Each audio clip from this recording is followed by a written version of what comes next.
이제는 제가 당했던 일들을 훌훌 털어버리고 살려고 합니다.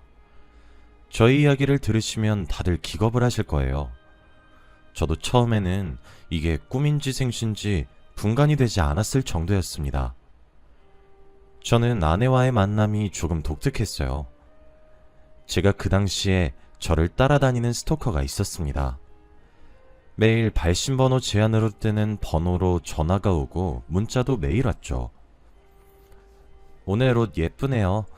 스파게티 먹고 계시네요. 저도 스파게티 너무 좋아해요. 어디선가 저를 지켜보고 있는 건지 제가 어디서 뭘 하든 연락이 왔죠. 처음에는 경찰에도 신고를 해보고 화도 내보고 다 했습니다. 그런데 경찰서에서는 아직 피해가 없어서 그 사람을 잡을 수 없다고 하더라고요. 그리고 화를 내면 낼수록 그 여자는 저에게 더 집착을 했습니다. 얼굴도 모르는 사람한테 스토킹을 당하니까 너무 스트레스를 받더라고요. 제가 어딜 가도 그 사람에게서 연락이 오니까 집 밖으로 나가지도 못하겠고 사람도 잘 못 만나게 되었죠.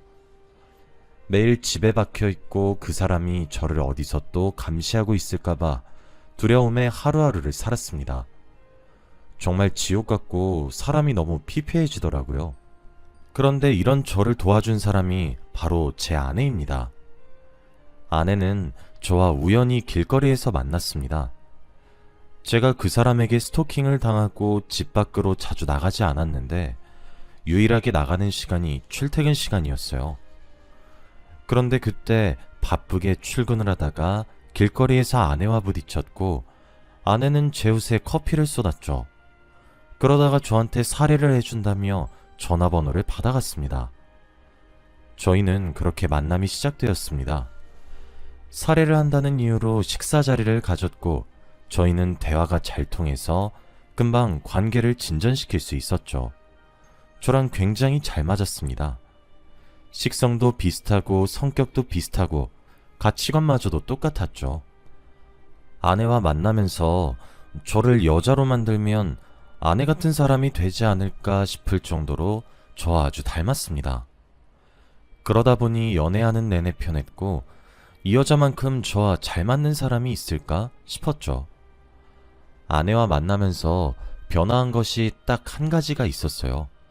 바로 스토킹이 사라졌다는 겁니다. 제가 아내를 만나면서 그 사람에게 아무런 연락도 오지 않았어요. 정말 신기할 따름이죠. 그리고 스토킹 때문에 하루 종일 집에 있고 우울해하는 저를 도와준 것도 아내였어요. 아내가 저를 데리고 이것저것 많이 놀러를 다녀주었고 저에게 위로도 많이 해주고 어떻게든 제가 나아질 수 있게 힘이 되어주었습니다. 제 옆에 많이 있어주고 자기 일처럼 걱정해주는 이 여자를 보고 멋있다고 생각했어요. 그래서 아내를 많이 좋아했습니다. 스토킹이 갑자기 없어진 이유는 여자친구와 함께 있는 저를 지켜보면서 이제 관심을 끄는 줄로만 알고 있었죠.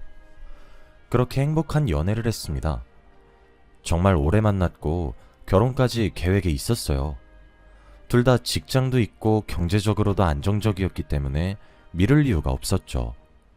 그런데 이맘때쯤 저희에게 축복이 찾아왔습니다. 바로 아내가 임신을 한 것이었어요.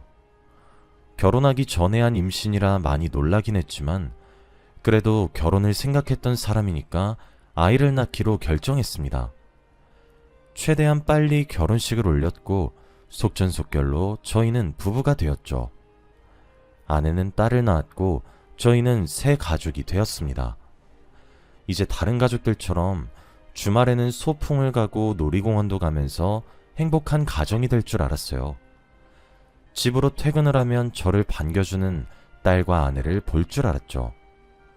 그런데 그건 저의 착각이었습니다. 아내는 딸에 대한 애정이 전혀 없었어요. 모성애라고는 단 하나도 찾아볼 수 없었죠. 오히려 남보다 못한 취급을 했고 딸은 항상 서운해했습니다. 딸한테 남의 애처럼 대하니까 저도 많이 당황스러웠고 어찌할 바를 모르겠더라고요. 딸이 우는 날이 많아졌고 아내가 못 주는 사랑을 제가 2배로 딸한테 더 줘야 했습니다. 아내한테 왜 그러냐고 화를 내고 다그쳐봐도 아내는 그저 딸을 사랑하지 않는데 어떡해 라며 오히려 큰 소리를 냈습니다. 어떻게 엄마란 사람이 자기 배 아파 낳은 자식을 사랑하지 않을 수 있나요? 아내 대신에 제가 딸한테 더 사랑을 주어야 하니까 그것도 너무 힘들었습니다. 저 혼자 육아를 하니 체력적으로 정신적으로도 너무 고통스러웠죠. 아내와 같이 딸 이야기도 하면서 가정교육을 같이 하고 싶은데 아내는 그럴 마음이 없으니까 저 혼자 다 감당해야 했습니다. 그렇다고 아내는 가정에 충실한 것도 아니었어요. 어딜 가는 건지 알려주지도 않은 채 매일 어디론가 나갔고 누군가를 만나는 것 같았습니다. 매일 밤 늦게 들어오고 연락도 잘 받지 않으니 답답할 노릇이었죠. 이건 딱 봐도 다른 남자가 생긴 것 같았습니다. 저와 연애를 할 때와 결혼을 하고 나서 저를 바라보는 눈빛이 많이 달라졌거든요. 집에 아내가 잘 없어서 대화를 하지 않은 지도 오래되었고 하다못해 눈을 마주친 것도 언제인지 기억이 나지 않습니다. 저희의 관계가 무너지는 듯한 느낌을 매일매일 받고 있었죠. 그동안 딸은 점점 커갔고 엄마를 그냥 없는 사람 취급하더라고요. 클수록 딸은 엄마를 부르지 않게 되었고 한 지붕 아래에서 같이 살지만 거의 남보다 못한 사이가 되었죠. 어디서부터 어떻게 잘못된 건지 너무 답답했습니다. 가정이 산산조각이 난 느낌이었어요. 아내한테 대체 어디서 뭘 하고 다니냐고 제발 정신 차리라고 타일러봐도 아내는 들은 채도 하지 않았습니다. 아내의 불륜을 옆에서 지켜보는 게 정말 할 게 못 되더라고요. 매일을 고통 속에서 사는 느낌이었습니다. 이미 아내는 돌아올 수 없는 길을 선택한 것 같았고 저는 모든 신뢰가 다 무너졌어요. 제가 많이 참고 기다렸지만 아내는 더하면 더했지 돌아올 생각이 없어 보였죠. 저도 할 만큼 했다는 생각이 들었고 이미 마음 떠난 사람을 붙잡고 싶지 않았습니다. 그래서 이제는 제대로 아내가 대체 뭐라고 누구를 만나는지 알고 싶었죠. 아내가 대체 뭐라고 다니는지 알아보려고 하는데 그때 아내의 휴대폰 요금을 봤어요. 아내가 항상 돈을 이체해서 몰랐는데 전화요금이랑 문자요금이 엄청 많이 나왔더라고요. 그달만 그랬던 것이 아니라 몇 달 전부터 계속 그 가격이었습니다. 대체 누구와 전화를 하고 문자를 하길래 이렇게 요금이 많이 나오나 싶었죠. 항상 아내가 휴대폰을 금이야 오기야 하면서 꼭 쥐고 다녀서 제가 볼 틈이 없었는데 제가 계속 타이밍을 노리며 아내가 휴대폰을 손에서 놓을 때를 기다렸어요. 그러다가 아내가 잘 때 몰래 확인했죠. 대체 누구와 통화를 하고 전화를 하는지 모든 내역을 다 확인했습니다. 그런데 아내 휴대폰에는 의심을 할 만한 문자 내용도 없었고 전화 내역도 더더욱 없었어요. 너무 당황스러웠습니다. 제 생각으로는 아내가 그 사람과 연락한 흔적을 지운 것 같았죠. 나중에 이혼할 생각으로 증거를 모으고 싶었는데 아무것도 얻지 못하니 허탈스러웠습니다. 그렇게 한숨을 쉬면서 아내의 휴대폰을 원래 있던 자리로 돌려놓으려고 하는데 딱 하나 발견했어요. 바로 아내의 휴대폰에 저장된 내 고양이라는 사람을 봤거든요. 아내는 원래 휴대폰에 전화번호를 저장할 때 이름으로 하는데 이렇게 별명이 있을 정도면 의심을 할 수밖에 없었죠. 저는 바로 그 전화번호를 제 휴대폰으로 옮겼어요. 그리고 카톡에 그 사람의 프로필이 떴는데 남자가 맞았습니다. 고양이를 키우는 남자더라고요. 저는 아내가 분명히 이 남자와 불륜을 저지르고 있다고 생각했습니다. 그래서 제대로 증거를 수집하려고 했죠. 아내가 어디서 뭘 하는지 뒷조사를 했습니다. 그러다가 그 남자가 어떤 사람인지 정보를 알아낼 수 있었죠. 그런데 그 남자는 가정이 있는 유부남이었습니다. 아이까지 있었고 아내와 금슬이 좋은 부부로 소문이 난 사람이더라고요. 사람들 앞에서는 가정에 애정이 많은 사람인 척하고 다니면서 뒤에서는 제 아내와 불륜을 저지르고 있는 쓰레기 같은 인간이었습니다. 그 남자의 정체를 알고 나니까 기가 막히고 화가 엄청 나더라고요. 당장이라도 그 남자네 집으로 가서 아내와 그렇고 그런 사이라고 밝히고 싶었지만 아직 제대로 된 증거가 없으니 꾹 참기로 했죠. 그러다가 저는 그 남자와 아내가 같이 있는 장면을 목격했습니다. 그 남자가 워낙 고양이를 애지중지 키우다 보니 동물병원을 자주 갔는데 아내가 그 동물병원에 있었어요.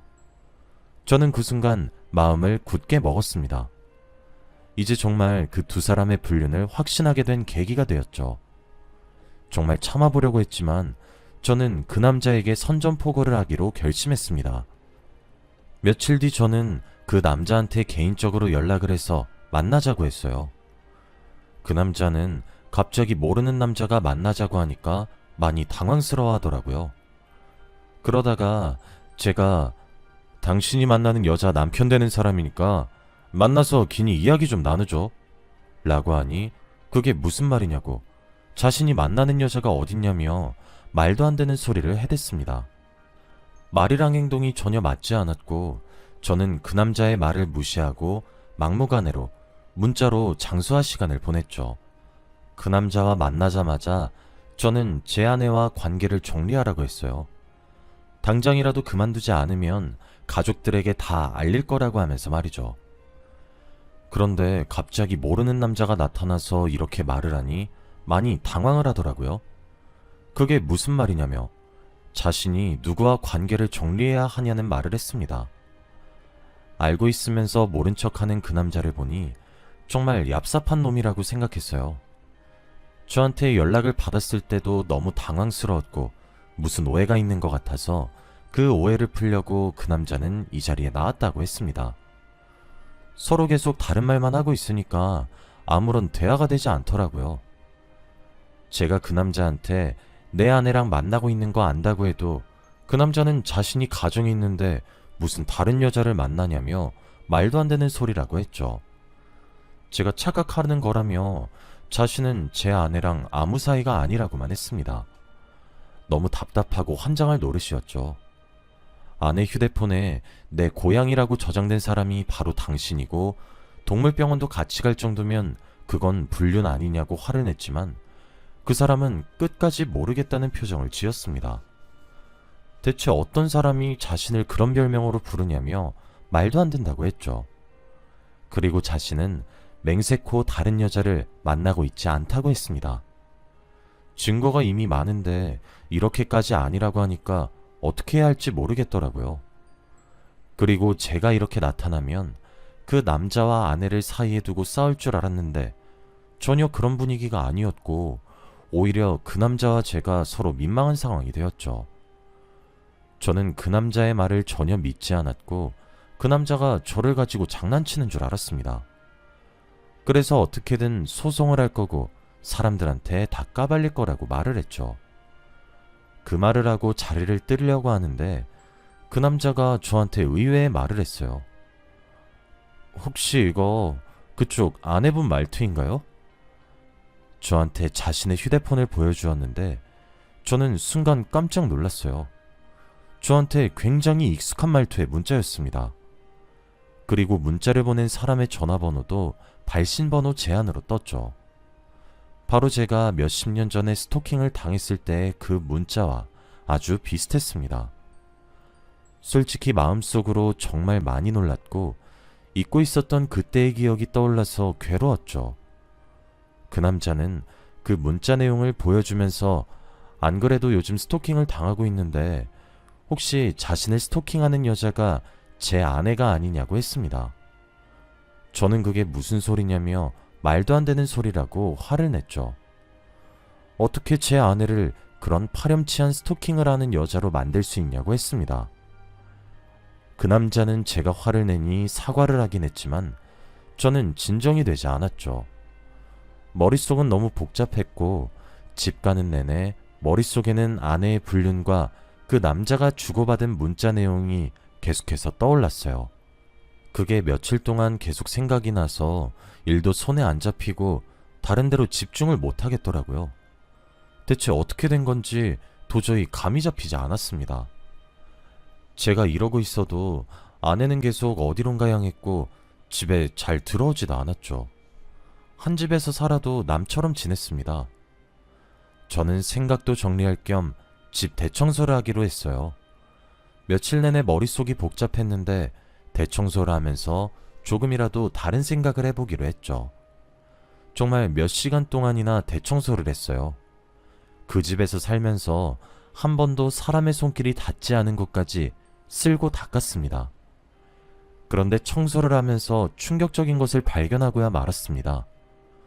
정말 한 번도 손을 닿지 않았던 곳을 청소를 하다가 한 휴대폰을 발견했어요. 무의식적으로 그 휴대폰을 켰는데 저는 그 휴대폰의 배경화면을 보고 기겁을 하고야 말았습니다. 바로 아내와 그 남자가 같이 찍은 사진이었거든요. 정말 충격적이었습니다. 두 사람은 아주 다정하게 포즈를 취하고 있었죠. 그 휴대폰은 아내가 그 남자와 연락을 할 때 쓰는 것 같았어요. 그리고 휴대폰에 저장된 달력을 보니 그 남자의 생일, 그 남자와 아내의 기념일 등등이 다 기록되어 있었죠.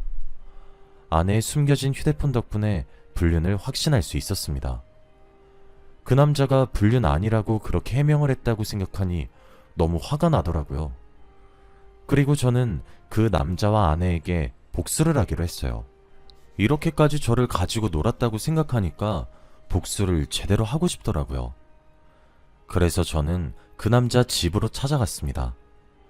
그 남자가 또 아니라고 변명하지 못하게 아내의 숨겨진 휴대폰을 가지고 말이죠. 그리고 저는 그 남자를 보자마자 바로 주먹질을 했습니다. 집에는 그 남자와 아내가 같이 있더라고요. 갑자기 제가 얼굴에 주먹을 날리니까 많이 놀라긴 하더라고요. 저한테 왜 그러냐고 큰 소리를 내는데 저는 그때 바로 배경화면을 보여줬어요. 이래도 불륜이 아니냐고 하면서 말입니다. 제 말에 그 남자의 아내가 더 놀라했고 저는 배경화면을 보고 있는 그 남자를 다시 때리려고 했어요. 그 남자의 아내는 불륜 저질렀냐며 그 남자에게 화를 내고 있었죠. 멍하니 휴대폰을 보고 있던 그 남자는 갑자기 이거 합성인데? 라는 말을 했습니다. 그 말을 듣는 순간 이 남자 진짜 제정신이 아닌가 보다 싶었어요. 합성이라는 핑계까지 대면서 불륜이 아니라고 하는 모습을 보니까 미치겠더라고요. 제가 너무 답답해서 그만 인정하라고 말을 해도 그 남자는 사진이 어색하다며 절대 아니라고 했죠. 그 말에 그 남자의 아내도 다시 사진을 제대로 보더니 정말 합성이라고 했습니다. 두 사람이 그러니까 정말 어떻게 해야 할지 모르겠더라고요. 그 남자는 아내의 휴대폰을 열어서 문자 내용을 확인했습니다. 그런데 갑자기 에이씨, 인연이 스토커였네 라고 하더라고요. 저는 무슨 소리냐며 당장 휴대폰을 보았는데 정말 그 남자가 받은 문자를 보낸 사람이 바로 아내였어요. 그리고 무엇보다 더 놀란 건 바로 제가 과거에 스토킹을 당했을 때 받은 문자와 아주 유사했다는 점이었죠. 정말 아내가 저를 스토킹했을 수도 있겠다는 생각이 들면서 정말 많이 혼란스러웠습니다. 그 남자는 제 아내가 자신을 스토킹했고 사진까지 합성해서 다닐 정도면 제 아내가 미쳤다고 했어요. 그리고 그 자리에서 바로 경찰에 신고를 하더라고요. 저는 온몸에 힘이 풀려서 그만 주저앉아 버렸고 머릿속이 너무 복잡했습니다. 계속 머릿속에서는 아닐 거라고 생각을 하고 있었는데 모든 증거들이 너무 정확해서 아내를 믿을 수 없었죠. 그리고 바로 경찰서로 갔습니다. 그 남자와 그 남자의 아내, 저는 경찰서로 갔고 아내는 몇 시간 뒤 연행이 되어서 왔죠. 그리고 증거물품으로 아내의 숨겨진 휴대폰을 제출했는데 아내는 자신이 숨긴 휴대폰이 저한테서 나오니 정말 많이 당황스러워 하더라고요. 그리고 그 사진은 정말 합성이 맞았습니다. 그 남자와 아내는 불륜도 아니었고요. 그저 아내가 그 남자와 사귄다는 망상 속에서 살고 있던 거였죠. 정말 환장할 노릇이었습니다.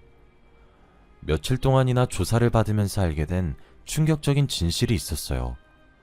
바로 저를 스토킹한 사람도 아내였습니다. 아내와 만나고 나서 스토킹이 멈춘 이유가 바로 아내가 범인이었기 때문이죠. 아내는 저를 만나기 위해 일부러 커피를 제 옷에 쏟았고 결혼을 하기 위해 일부러 임신을 했대요. 정말 그 말을 듣는데 머릿속이 새하얘지더라고요. 저는 아내의 소나기에서 놀아났던 겁니다. 전부 다 아내의 계획이었던 거죠. 어떻게 스토킹한 사람한테 위로를 받을 수 있었을까요? 저와 잘 맞았던 이유도 아내가 저를 잘 알았기 때문에 가능했던 일이었습니다. 그리고 저와 결혼을 하고 나서 그 남자를 스토킹한 것이었어요. 제가 스토커와 결혼을 했다는 생각에 정말 이게 꿈인지 생신지 모르겠더군요. 하루하루를 어떻게 살았는지도 모르겠습니다. 버티듯이 살았어요. 그렇게 저는 아내와 이혼을 하게 되었습니다. 그런 여자를 만난 제 자신도 너무 한심했고 진작에 알지 못했던 것도 너무 바보 같았어요. 몇 날 며칠을 뜬 눈으로 밤을 지새웠고 일상생활도 불가능했죠. 제가 이렇게 힘들어하고 있으니 제 착한 딸이 저를 위로해 주더라고요. 저는 그 순간 정신을 차려야겠다는 생각을 했습니다. 제 딸을 위해서라도 얼른 훌훌 털어버리고 일상으로 돌아와 가장으로서의 노릇을 해야겠더라고요.